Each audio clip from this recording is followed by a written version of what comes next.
Moving to another topic unrelated, Mr. President, I'll never forget sitting early one dark morning in the airport departure lounge in Vilnius, Lithuania.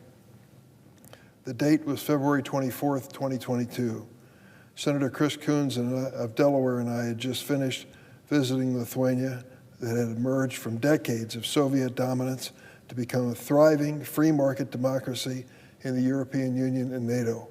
While we sat in that airport departure lounge and looked up at the television, we realized that there was an historic event taking place. It was a throwback to the dark days of Russian tyranny, Vladimir Putin's military effort to fully invade and topple a democratic Ukraine. We saw it happening on the screen as we sat in that airport lounge. I had been in Ukraine in 2014 with the late Senator John McCain when Russia forcibly seized Crimea and parts of the eastern Donbass in Ukraine. But this was now a full-scale invasion in 2022, an effort to extinguish the democratically elected Ukrainian government. A puppet Russian regime, almost comical if not so deadly serious, was part of Putin's invasion plan. It's a script any student of history knows is common in the Cold War. Putin or another Russian leader declares that he's going to protect Russian populations in a country and invades that country and tries to install a new government. Well, he thought it would be an easy pushover in Ukraine. He was wrong. In the ensuing years, the Ukrainian people fought heroically for their freedom.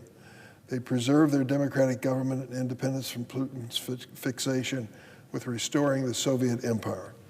The price in Ukraine has been costly in lives and treasure. And as my Republican colleague from Iowa powerfully mentioned on the floor yesterday, also in thousands of Ukrainian children abducted and taken to be brainwashed in Russia. Yes, that has happened. The Russians went into Ukraine, and when they conquered areas, they gathered up the children, took them away from their families in Ukraine, and shipped them off to Russia to learn Russian and believe they were Russian and were never going to return to Ukraine. Thousands of children. What a horrible thing to do. It's one of the things that was cited when Vladimir Putin was declared a war criminal by the International Court. But let us be clear, the Ukrainian people are not backing down.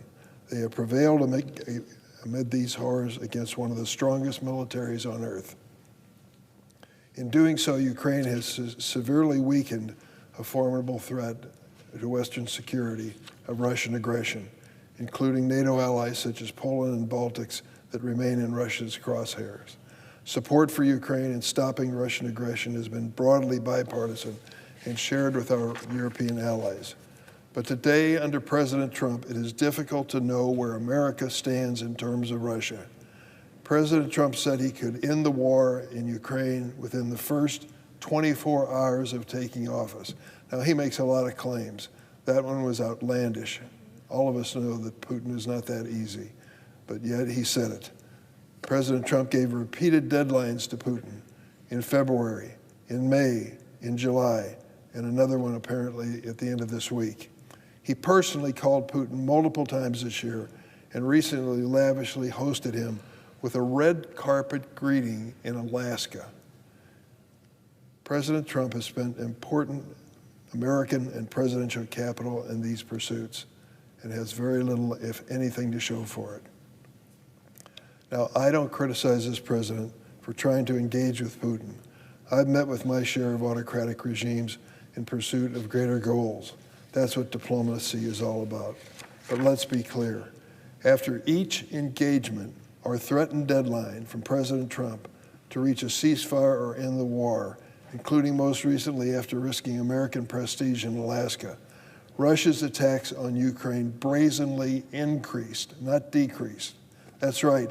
After each personal attempt to deal with Putin, he thumbed his nose at the United States, instead started slaughtering more innocent Ukrainians. No deal was reached, and Putin stalled and reciprocated with nothing but violence and humiliation. I believe President Trump wants to find a solution to this horrific war. I support him in that effort, but it's clear to all that President Putin is playing the United States and President Trump. Putin isn't serious, and Putin doesn't want a deal.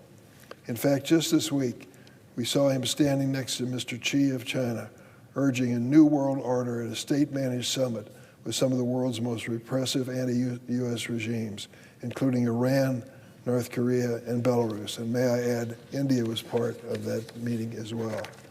Quite simply, Russia will only respond to increased economic and military pressure. That's a fact. My Republican colleagues in Congress know that as well. It is long overdue for President Trump and the Congress to take these steps. We have a tough sanctions bill here in the Senate with more than 80 co-sponsors. What are we waiting for? Leader Thune should work with Senator Graham to immediately call up this bill for passage.